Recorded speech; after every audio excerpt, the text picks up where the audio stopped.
Hello, I'm Professor Leslie Russek. Welcome to this session, Managing Lumbar Instability, a Physical Therapy Perspective. And this is a topic near and dear to my heart because lumbar instability has been one of my major sources of disability in being hypermobile. And hopefully we can learn to manage it better. I am a professor at Clarkson University, teaching physical therapy. I also treat in the local clinic, and I do not have any conflicts of interest to report. So the objectives for this session, hopefully you'll be able to summarize the anatomy and biomechanics of lumbar instability and differentiate spondylolisthesis, which is anatomical instability, from functional segmental instability.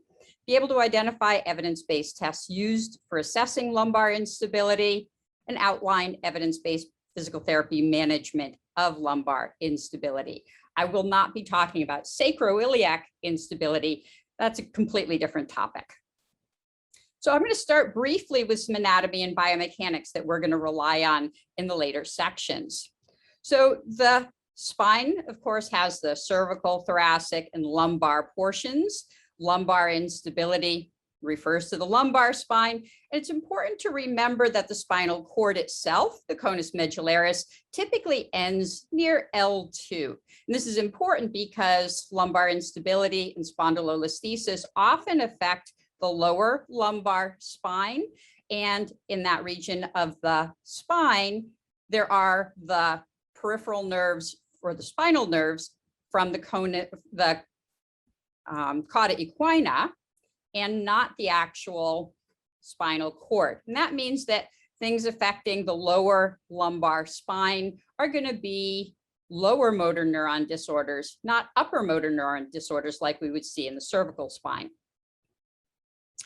There are a lot of muscles stabilizing the spine in the back. In particular, we have longer muscles that are the mobilizing muscles, so they help us with flexion, extension, and side bending. And then we have shorter muscles that are stabilizing muscles. And these shorter muscles typically cross only one or two segments in the spine, and they help to hold the vertebrae together more than moving them. And this is going to be important in terms of how we manage lumbar instability. There are other stabilizing muscles that are also very important. We're increasingly realizing that the diaphragm is very important as a lumbar stabilizing muscle, both because it forms the top of the abdominal cavity, but also because it has direct attachments to the lumbar spine that compress the lumbar vertebrae. We also have the abdominal muscles, particularly the transversus abdominal for stabilizing, and the pelvic floor muscles, which help to also produce that envelope of the lumbar spine. And also the psoas muscle serves to stabilize if the lumbar spine is in the proper alignment.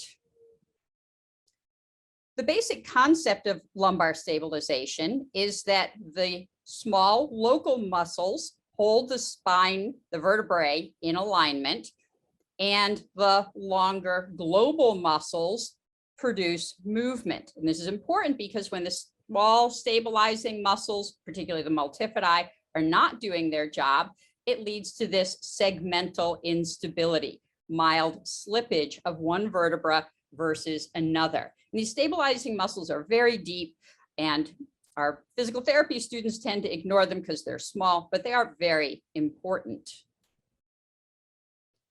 And they're important not just for holding the vertebrae together, but they also provide a lot of proprioception for the spine. And that's particularly important in people who are hypermobile, who may have proprioceptive deficits in the joint capsules. The multifidi in particular, you can see the multifidi crossing two segments here. They have three layers. The deeper fascicles are optimized for proprioception. The intermediate fascicles control intersegmental motion, while the superficial fascicles can contribute to mobility. So they help particularly with rotation. And the multifidi muscles alone provide about 2/3 of all the spinal stiffness provided by muscles. And then we also have some very deep muscles called the rotatories. And these muscles are primarily proprioceptive. They have 4 to 7 times as many muscle spindles as the multifidi, and they are aligned such that they would not be able to produce much force. So they're primarily proprioceptive. And so when the multifidi and rotatories are not performing their proprioceptive responsibilities properly, we have increased instability. So we have three groups of muscles: the local stabilizers I've been mentioning, the multifidi, also the transversus abdominis and the psoas, and these provide segmental stiffness, especially static stiffness and proprioception. But when they're tonic, they can provide stability when we're moving other parts of the body. At the other extreme, we have the global mobilizers, such as the rectus abdominis, iliocostalis, piriformis, and these generate torque to produce range of motion, usually concentric motion, and they are phasic, so they turn on and off. And then there's an intermediate group called the global stabilizers. This includes the internal and external obliques, spinalis, gluteus medius, and these control range, particularly eccentrically. So they slow motions down and they provide active stability when there's motion. And in spinal instability, these muscles stop doing their functions properly, and treatment requires that we help restore that function. When these groups of muscles are not functioning, they have a different response. So the local stabilizers, they respond to pain and pathology with reflex inhibition. They shut down, they become inactive. And this leads to a motor control deficit. They're not doing the function that they're supposed to be doing. And this leads to decreased stiffness and poor segmental control. So it causes lumbar instability, functional instability. The global stabilizers fail to control eccentric movement, so they fail to stabilize as we're moving, and they tend to lead to length strength imbalances through being weak and lengthened. And then the global mobilizers, when they are dysfunctional, they tend to contract and go into spasm, and that produces myofascial shortening, which requires compensations elsewhere. So may cause excessive motion elsewhere in the spine, and they lead to length strength imbalances through spasm and shortening. And a person's functional problems may be due to any or all of these. So a patient may have muscle spasm in the global mobilizers because they're overactive, or you may have poor stability from inhibition of the local stabilizers. I have a theory of a relationship between pain and activity level or exercise, and I see this relationship over and over with my patients, that when they're doing well, they have this optimal activity or exercise level. They're probably doing some kind of spinal stabilization, whether it's through their recreational activities or Tai Chi or yoga or Pilates, and their pain is controlled. So we have pain on the vertical axis, activity on the horizontal axis. And so this is that sweet spot where a person has minimal pain. And we know that too much activity can cause pain, but I actually don't see that very often in lumbar instability. I did have a young lady recently. She was a college rower, rowing crew, and she had massive muscle spasm in her back because she was trying to do more than her stabilizing muscles could handle. But that's fairly uncommon. It's much more common to have patients who have decreased their activity, which increases instability, then increases pain. Patients will often restrict their activity because it hurts, or they may think, oh, well, I just need for the pain to go away first, then I'll start to exercise. And they go further and further up this line of inactivity, leading to more instability, leading to more pain. And often with my patients, I'm carefully bringing them down this curve, gradually increasing their activity in a safe way, trying to find that sweet spot. And during COVID, I've seen a lot of examples of people who have flared because they have not maintained their usual exercise and activity. So what's actually causing the pain when there's instability? Well, the joints themselves, the facet joints or zygapophyseal joints, that tends to cause lumbar pain. Sometimes there's referral in a non-dermatomal pattern. Facet pain typically is relieved at rest. When you lie down, it typically feels better. And there are a couple of physical tests to assess whether the facets are causing pain. Probably a more common source of ongoing pain, and the facets often cause pain that comes and goes. More ongoing pain often comes from the dura because the dura is highly innervated. You can see in this picture on the right, so the spinal cord is in this blue dural sheath. You can see the vertebral bodies right next to it. And the black lines, that web network, is the sensory innervation and nociceptive innervation of the dura. The dura is attached to the vertebrae through ligaments that attach to the posterior longitudinal ligament. And so when the vertebrae are moving around, they tug on the dura. Dural pain tends to be very diffuse, and it is not dermatomal. The third source of pain is compression of nerve roots within the cauda equina, and that would lead to a radicular neuropathic sort of pain with burning, numbness following a dermatomal pattern. So I want to distinguish between spondylolisthesis and lumbar instability. In the research literature, there's often an overlap of the two, but they are different functionally, and it's important that we consider them differently. So spondylolisthesis is when there's gross excessive movement of the vertebrae away from neutral, that you may have one or more vertebrae that is subluxed, and that subluxation is visible on imaging. That is the definition of a spondylolisthesis. It may be associated with disc degeneration or pars fracture as a contributing factor, and spondylolisthesis might or might not have symptoms. 75% of spondies are asymptomatic, and you just see them when you're doing an X-ray or MRI for other reasons. When there's pain, it tends to be lumbar pain, may be referred into the lower limbs, and there may be radicular signs if there's compression of nerve roots. Functional instability, on the other hand, is when there's excessive or uncontrolled movement near neutral. The vertebrae may be and often are properly aligned, so an X-ray or MRI will not see any abnormality. There may not be any visible pathology on imaging, so there's no pars fracture, there may be no disc degeneration.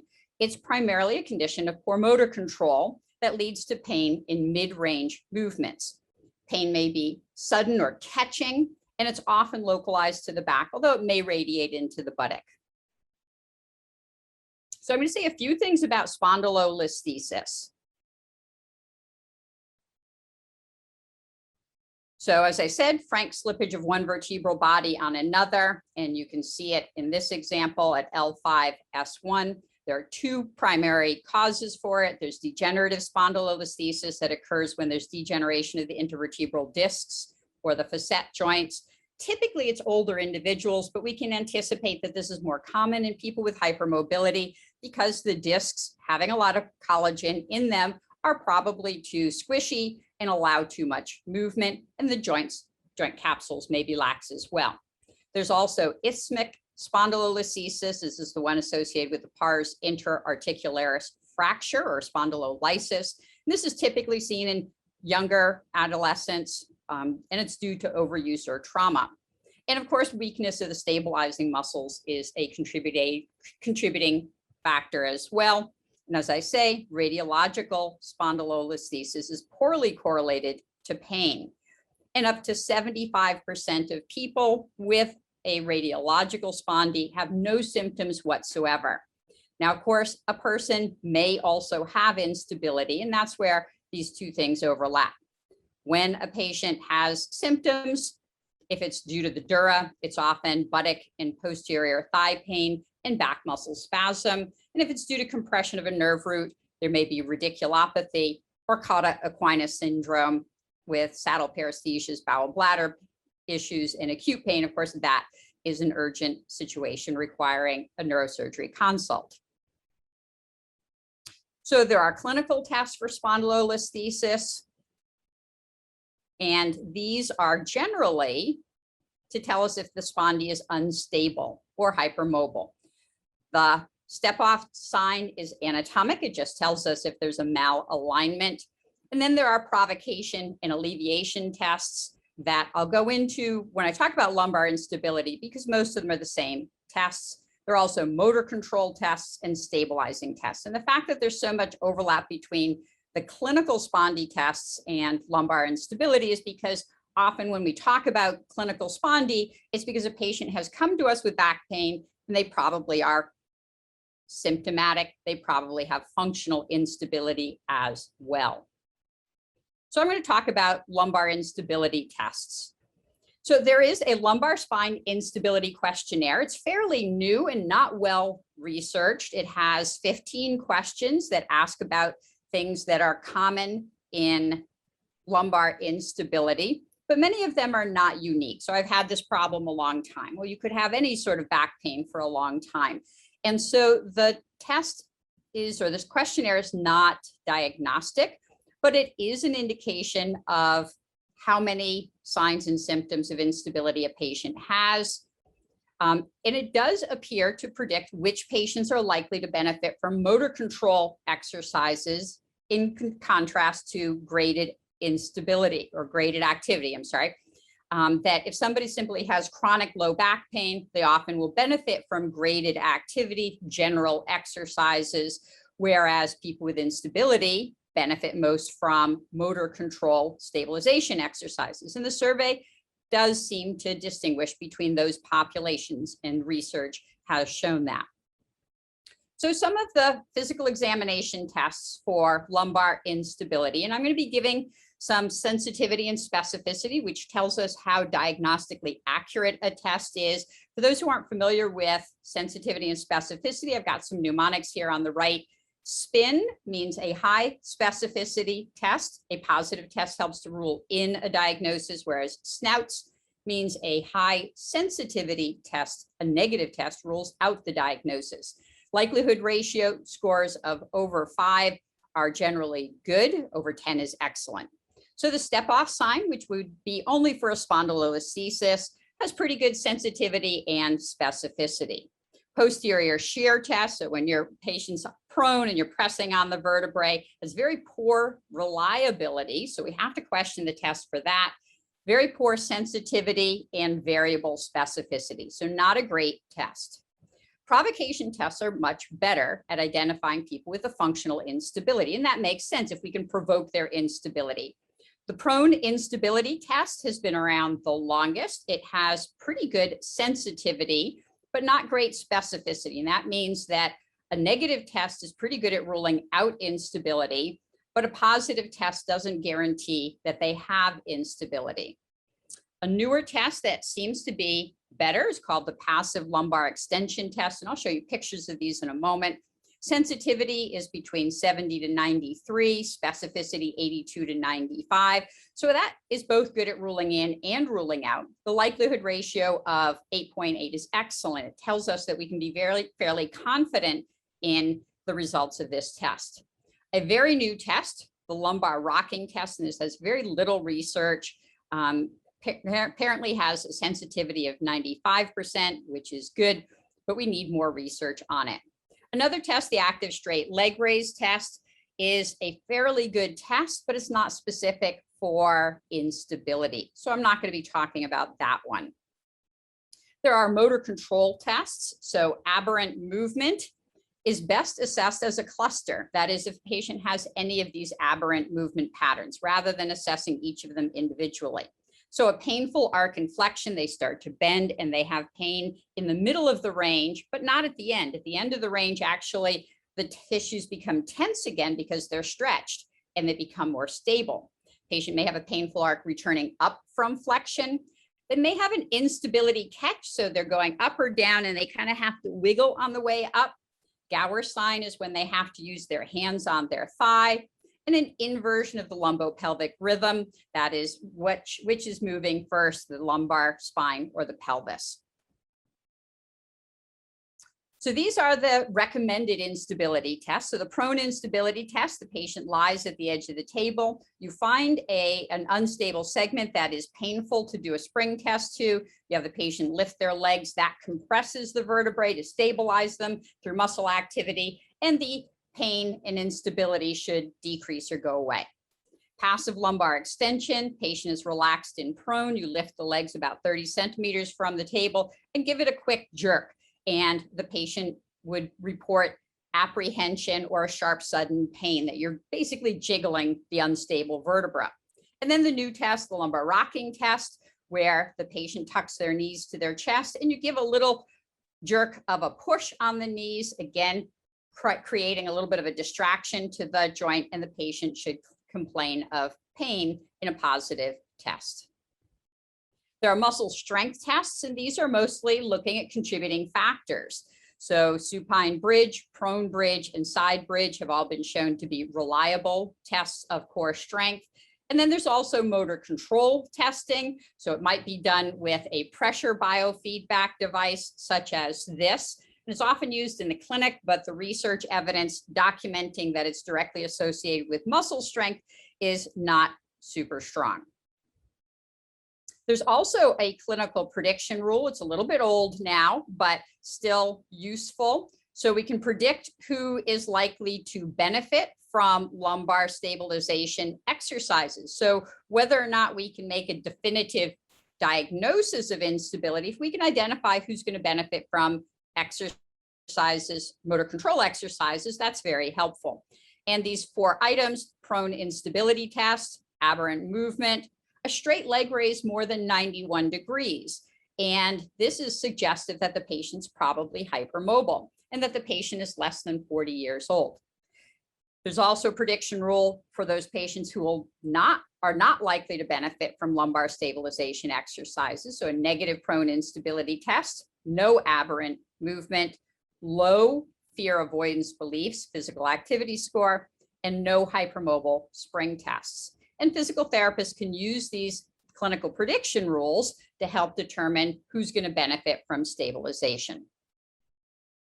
So treatment, what can we do about lumbar instability? And remember, lumbar instability is a functional problem. It's that the muscles are not controlling movement, because people who are unstable don't necessarily have pain. There are many people who go from being pain-free, painful, pain-free, and it means the actual physical structure of the ligaments and the discs in the spine are not causing the pain. It's the functional instability. So what can we do?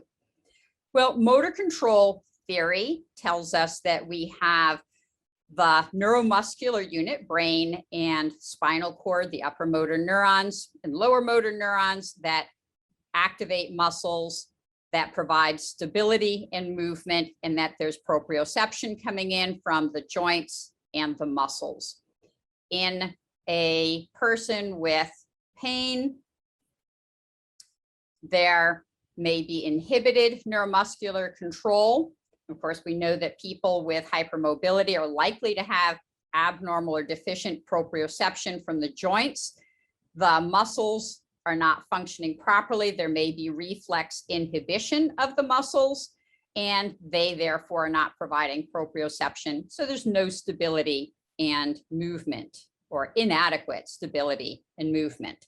So our general approach to managing these patients, of course, establishing a therapeutic relationship with trust and positive expectations. So people who are hypermobile often feel like their bodies are defective and that they're always going to have problems. And it's really important that they should know lumbar instability is treatable.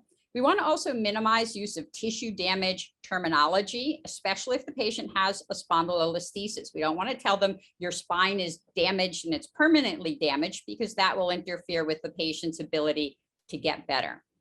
Patient education about posture, body mechanics, the importance of staying active and appropriate exercise, and self-efficacy for pain management, pain control, managing central sensitization, PT modalities only for a short term if needed to facilitate exercise and normal activity. The modalities are not going to solve the problem of instability. And then, of course, the core to the program is exercise. So an exercise progression is really important. If we jump right into core strengthening exercises, we can do more harm than good. And this is how patients sometimes hurt themselves doing exercise independently or with inappropriate recommendations. Patients need to start with proprioception and body awareness. So people with hypermobility have decreased proprioception and awareness. We need to teach them posture and breathing awareness, and then motor control training, teach them to selectively activate the stabilizing muscles, decrease guarding and overuse of the superficial muscles, proper breathing control. The diaphragm is essential for lumbar stability, and then progress them to maintaining stability while moving their limbs and restoring normal spinal movement patterns. Then progressing, once they have the motor control, to use the correct muscles, progress to more strengthening with a gradual progression of challenge, and ultimately to functional and endurance training. So some of the options for proprioceptive training may include things like sitting on the gym ball, activating the stabilizers. You can increase the challenge by having them close their eyes, narrowing their base of support, moving their limbs. Also, the stabilizer, the pressure biofeedback, is a very helpful proprioceptive training device that people can see when their pelvis is moving, when they don't normally, they're not usually aware of that. And so starting with these proprioceptive training exercises, and then progressing to the motor control stage. This is the cognitive phase. Here we're focusing on activating multifidi, transversus abdominis, diaphragm, and pelvic floor, and decreasing activation of the superficial global muscles. Those are those longer muscles that tend to tense up when we're unstable, but when they're tensing up, they cause pain, but they inhibit normal movement, they aggravate the instability. We want to correct breathing patterns, both at rest, but then also with movement. And external feedback is really helpful for the patients at this stage because of their lack of proprioceptive input.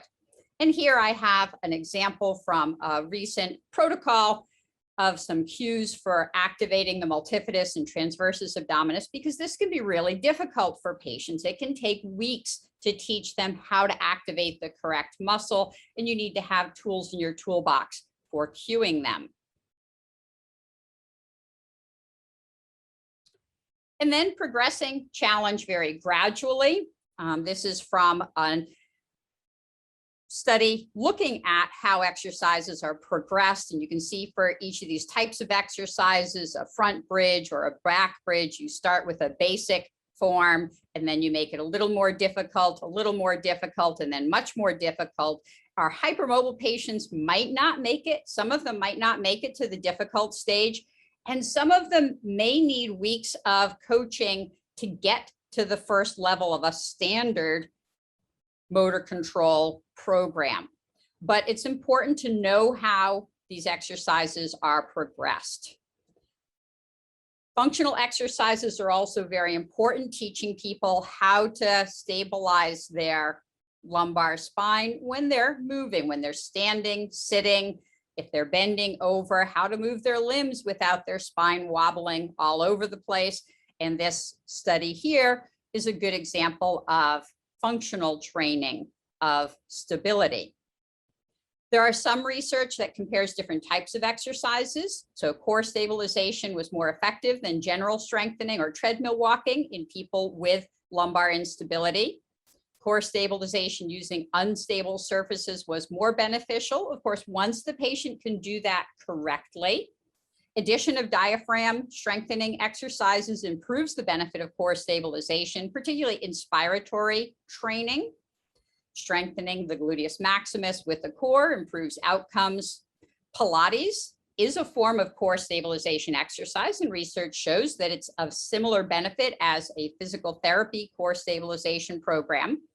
Tai Chi can also be very helpful. It teaches slow movement, deep breathing, so it can be helpful as well. Yoga can be helpful. It has many exercises similar to Pilates, but it also had the most adverse events that it can aggravate instability.